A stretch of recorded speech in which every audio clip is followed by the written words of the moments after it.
Assalamualaikum warahmatullahi wabarakatuh. Selamat sore pemirsa Kupas TV dimanapun Anda berada. Tabi pun. Ya pun. Hari ini Kupas TV kembali menyapa pemirsa setia Kupas TV dalam program Talk Show Ramadan bersama DPRD Provinsi Lampung.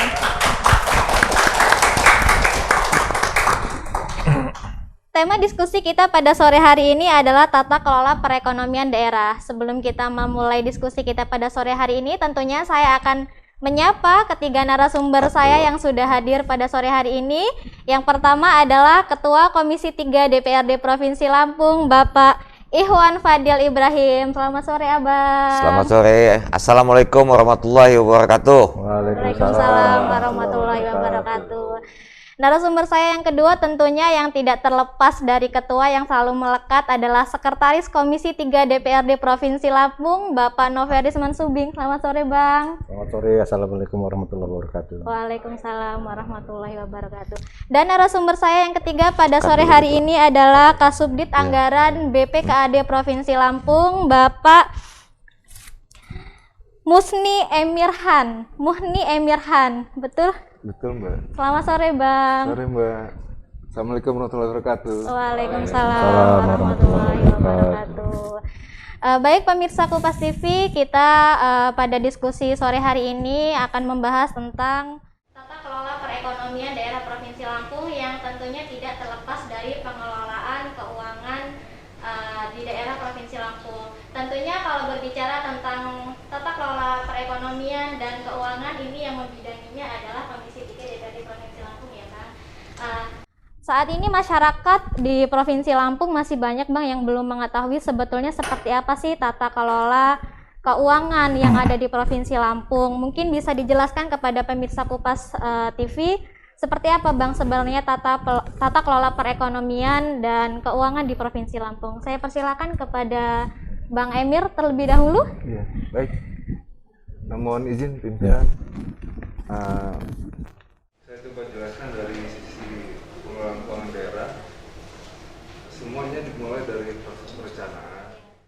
Perencanaan dari RPJMD turun ke RKPD, masuk ke dalam pembahasan KUAPPAS dan penetapan, ya, proses penyusunan APBD, penetapan APBD sampai dengan penatausahaan. Nah, kalau kita bicara pengelolaan keuangan daerah, di situ baru dimulai pada saat mulai penatausaaan. Dinas melakukan pelaksanaan program kegiatan sampai dengan akhirnya nanti ada sisi pertanggungjawaban atas pelaksanaan APBD. Dari sisi perencanaan penganggaran, pemerintah Provinsi Lampung melaksanakan penyusunan dengan bekerjasama dengan DPRD selaku fungsi, ya, dari sisi budgeting yang mereka laksanakan. Begitu juga nanti pelaksanaan ada pengawasan fungsi melekatnya DPRD, dan nanti pertanggungjawaban juga begitu. Selesai APBD dilaksanakan, BPK melakukan pemeriksaan, nanti semuanya dipertanggungjawabkan, sama-sama dibahas di DPRD. Nah, demikian dari layanan tersebut. Oke, baik. Jadi tentunya untuk sebelum disepakati antara DPRD dan Pemprov tentu melewati beragam ke acara dulu, ya, Bang, beragam melewati pemeriksaan mulai dari tadi perencanaan, pelaksanaan, lalu penatausahaan antara DPR dengan Pemprov yang tentunya bersinergi, ya, Bang. Nah, mungkin seperti apa sih, Bang, pola pembagian kerjanya antara Pemprov dengan DPRD sendiri? Mungkin saya persilakan dengan Ketua Komisi 3 terlebih dahulu. Terima kasih nih Mbak Kupas Tuntas. Sebenarnya kegiatan-kegiatan diskusi publik ini mungkin makin sering yang kita akan jalankan yang ke depan. Karena secara ini masyarakat langsung bisa mengetahui semua sisi kegiatan yang diadakan di pemerintah Provinsi Lampung. Pemerintah di Provinsi Lampung ini kan tidak terlepas satu di eksekutif, satu di legislatif. Karena mereka satu kesatuan yang utuh. Masalah apa tadi? Tata kelola, ya, tata kelola keuangan. Tata kelola keuangan ini karena menyangkut kegiatan keuangan semua yang ada di Provinsi Lampung. Jadi ada mekanisme-mekanisme yang mesti dilalui. Salah satunya keuangan eksekutif dengan tim TAPD menyusun semua kegiatan yang ada di Provinsi Lampung ini tahapan pertama. Baru dikelola, mereka komunikasi dengan Bapeda ya, Pak Emir, Bapeda. Tahapan-tahapan berikutnya itu mulai diskusikan antara tim TAPD Provinsi Lampung dengan tim anggaran anggota DPRD Provinsi Lampung. Itu semuanya terbuka. Jadi wartawan juga boleh masuk, semua. Memang kan kegiatan keuangan ini mesti selalu terbuka. Dan ini yang dijalankan di pemerintahan Pak Arinal dan di kepemimpinan Pak Mingkum. Semua kegiatan yang menyangkut keuangan di Provinsi Lampung ini kita buat semuanya terbuka. Termasuk acara kita hari ini. Ini Pak Emir. Tapi mungkin kabaknya juga belum bisa hadir pada hari ini karena beliau barusan dilantik menjadi definitif. Selamat juga nih Pak Emir, sampaikan salam buat Pak Merindo. Kita teman-teman Komisi 3 karena mereka merupakan mitra mengucapkan selamat dan sukses selalu. Jadi tahapan itu dijalankan lewat mekanisme antara tim TAPD dan tim anggaran Provinsi Lampung. Baru setelah tahapan-tahapan selesai, pembelanjaan berapa, keuangan mencukupi, itu terjadi perdebatan yang alot. Setelah ada kesepakatan, maka dibawa ke langkahnya ke paripurna. Paripurna menyepakati anggaran yang sudah disahkan antara tim TAPD Provinsi Lampung dengan tim anggaran di DPRD Provinsi Lampung. Nah, barulah lahir mungkin tahapan secara teknis, mungkin saya nggak begitu menguasai, saya secara global, teknis, tata kelola keuangan ini bisa berjalan. Jadi, keuangan yang telah disepakati antara tim TAPD dan tim anggaran Provinsi Lampung itu nggak boleh ada yang citra. Itulah nantinya kawan-kawan di DPRD, khususnya Komisi 3 yang merupakan mitra keuangan selalu mengawasi, mengevaluasi. Ada nggak penyimpangan-penyimpangan yang dilaksanakan oleh tim eksekutif yang dimana suatu kesepakatan sudah disepakati. Karena kalau kesepakatan yang disepakati itu ada penyimpangan, tidak ada penyalahgunaan anggaran. Mungkin saya garis besarnya aja Pak Emir, mungkin nanti ada hal yang lebih menguasai di sini. Memang Pak Novel Simanjuntak Subing ini memang selain beliau ini wakil ketua Komisi 3, memang beliau sangat menguasai masalah keuangan. Nanti mungkin Pak Novel Simanjuntak bisa menambahkan ya. Saya rasa itu secara global, semua tahapan-tahapan di Provinsi Lampung ini secara terbuka, dan gubernur sendiri meminta supaya ini terbuka. Jadi semua masyarakat tahu, dan melalui semua tahapan-tahapan, dari tahapan perencanaan terkecil sampai penetapan kesepakatan. Saya rasa itu ya Mbak ya. Mungkin yang lain-lain nanti Pak Emir, Pak Novel bisa menambahkan ya. Saya hanya menambahkan masalah tadi sampai kita perbuatan. Itu kesepakatan itu adalah kesepakatan untuk peraturan daerah.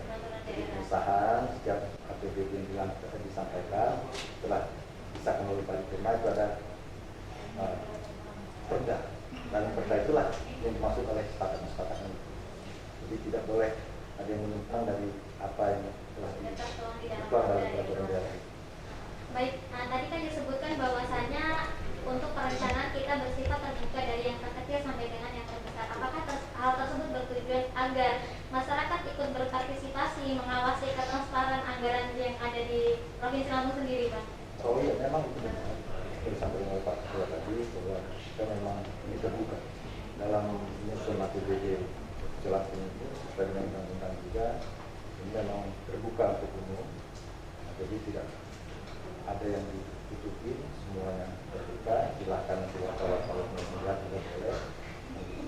Jadi nggak ada yang tertutup, semuanya terbuka. Dan itu sesuai dengan di Komisi Informasi juga publik juga menghendaki itu untuk terbuka. Jadi pemirsa Kompas TV dimanapun Anda berada, silakan untuk ikut mengawasi ketransparan anggaran dari daerah Provinsi Lampung sendiri ya Bang. Baik, untuk pertanyaan selanjutnya, sebetulnya bagaimana sih Bang perencanaan yang dilakukan mulai dari pembentukan RPJMD, RKPD, KUA, dan PPAS hingga menjadi APBD sendiri yang disahkan melalui DPRD Provinsi Lampung Bang? Mungkin saya bisa ke Bang Emir ya Bang? Siap. Wah, rada panjang nih kalau kita urun dari RPJMD. Yeah. Cuman garis besarnya RPJMD itu sinkronisasi kebijakan pemerintah pusat dengan pelaksanaan visi misi program ya kegiatan kepala daerah terpilih.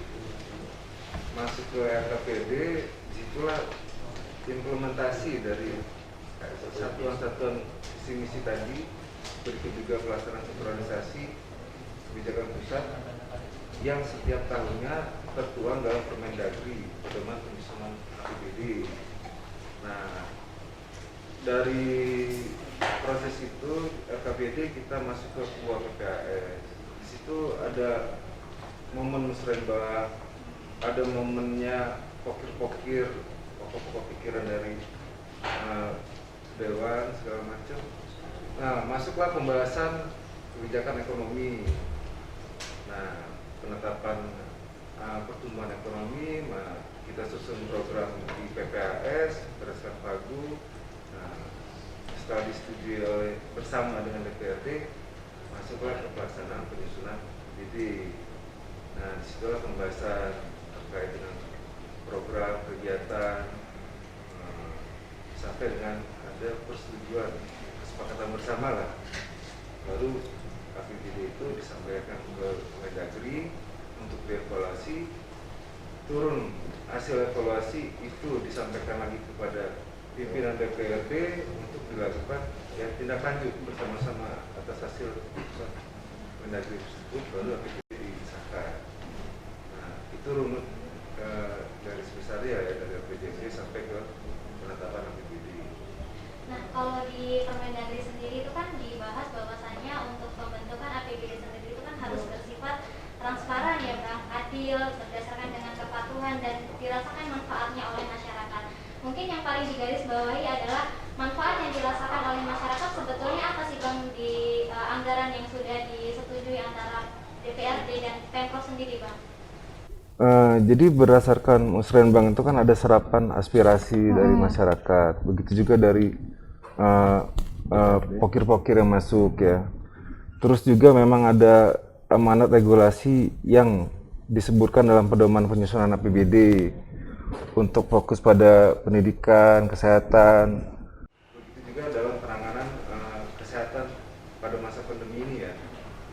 Jadi kita di saat ini APBD kita lebih ke penyesuaian, banyak dilakukan penyesuaian karena Tadi dukungan pelaksanaan vaksin, apa yang sudah ditetapkan ya nanti dibahas kembali dengan DPRD apabila ada regulasi pusat yang memang kita daerah mesti mendukung pelaksanaannya. Jadi di situ adilnya kita lebih ke pada kepentingan masyarakat, kebutuhan masyarakat yang memang mesti kita respon sebaiknya, pelayanan prioritas hari ini pelayanan kesehatan. Karena memang mengingat masih di masa pandemi COVID-19 Ya, ya Bang. terus Mungkin dukungan pemulihan ekonomi Iya. daerah, ya semuanya di situ Mbak. mungkin dari Bang Novi ada yang ingin ditambahkan Bang? Kita tambahkan tadi, memang dalam menyusun APBD ini kalau eksekutif itu punya program namanya musrenbang, soal rencana pembangunan itu mulai dari wilayah sampai dengan provinsi. Kalau DPRD ini kita punya reses. Nah, reses inilah kita menampung, mendengarkan masukan dari masyarakat. Lalu hasil reses itu yang dinamakan pokok-pokok pikiran.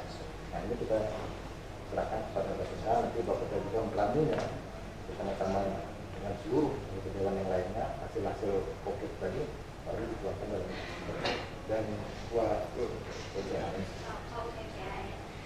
Baik.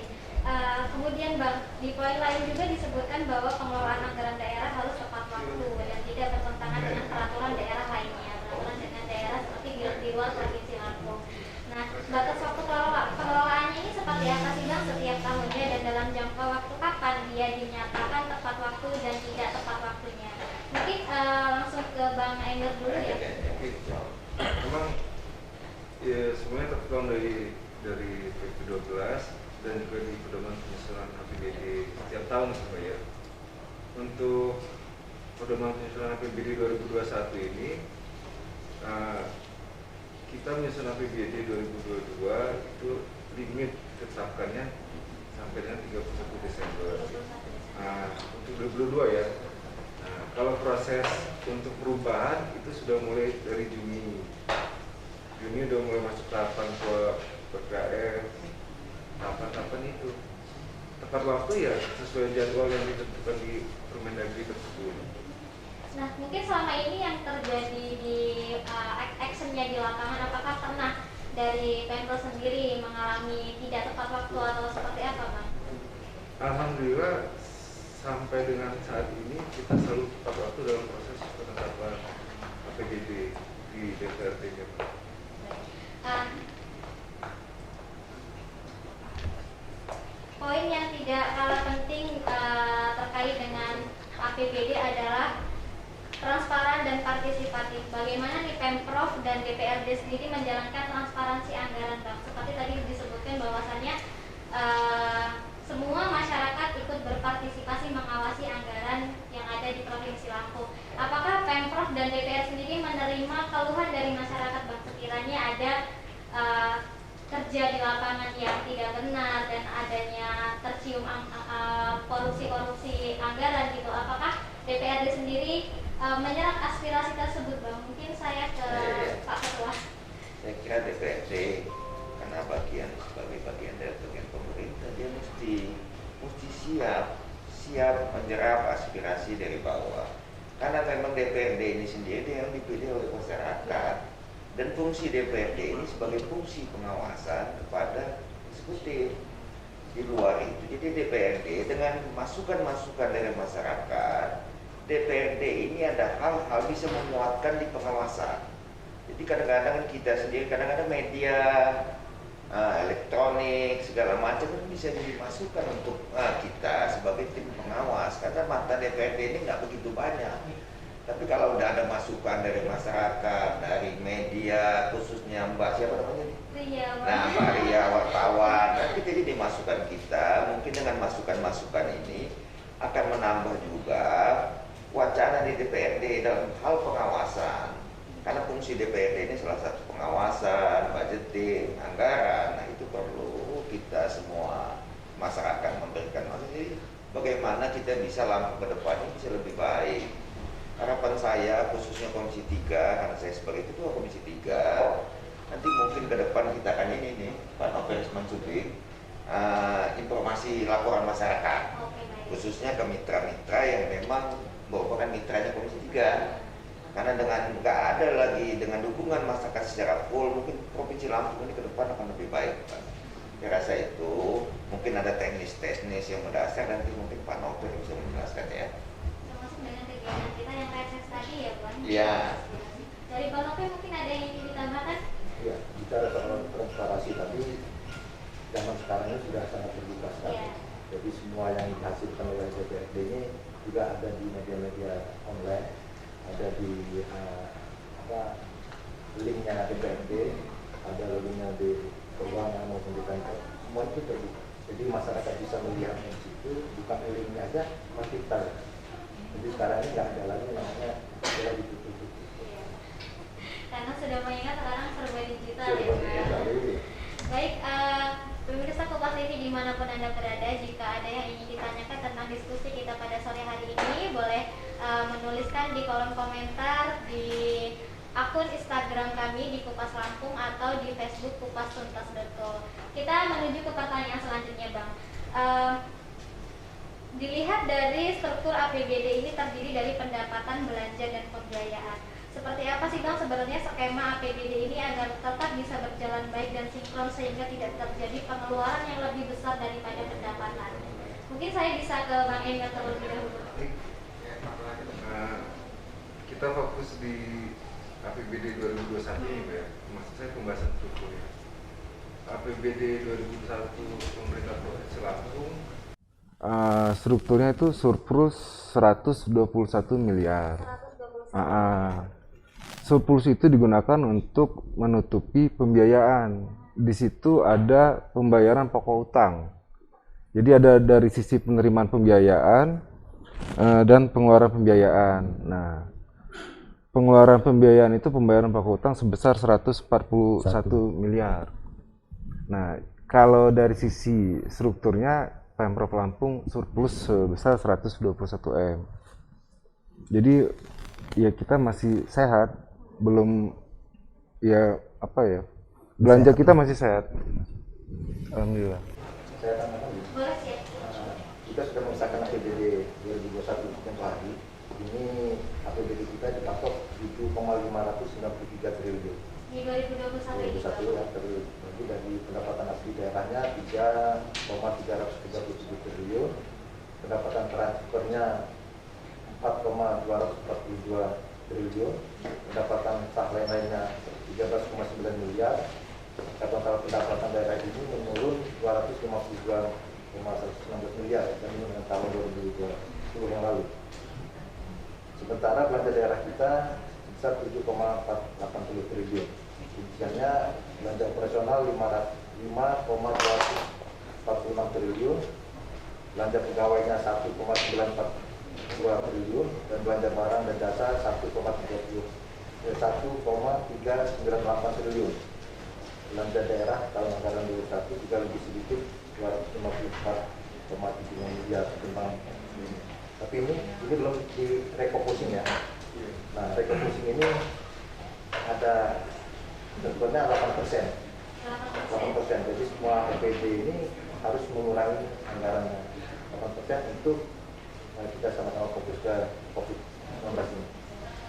Baik, tadi kan disebutkan tentang pendapatan asli daerah ya Bang. Saat ini kan juga sedang berlangsung pemutihan pajak kendaraan yang akan digelar selama 6 bulan ke depan. Nah itu dari target kita di pemutihan pajak kali ini sebenarnya berapa Bang yang bisa dihasilkan dari pemutihan pajak sendiri Bang? Saya mungkin ya, kita juga salah satunya pemutihan pajak ini salah satunya kita putuskan di Badan Anggaran nanti TAPD. Jadi target kita ke depan dengan pemutihan pajak ini ada penambahan keuangan kita PMB ini sekitar 370 miliar. 370 Ya. miliar. Dan insya Allah kalau memang teman-teman di Badan Pendapatan Daerah bisa secara maksimal, saya rasa target itu bisa tercapai. Karena memang target itu 370 itu kita pakai target yang moderat, di tengah-tengah. Kita pakai di tengah-tengah. Ada kemungkinan besar bisa over target, tapi kalau dia kurang dari situ rasa saya sangat kecil kemungkinan. Bisa melebihi mungkin Bang dari Insya Allah target. bisa melebihi karena di Badan Pendapatan sendiri sudah menyusun langkah-langkah bekerja sama dengan Korlantas Polda dengan instansi-instansi terkait bagaimana supaya target itu bisa tercapai.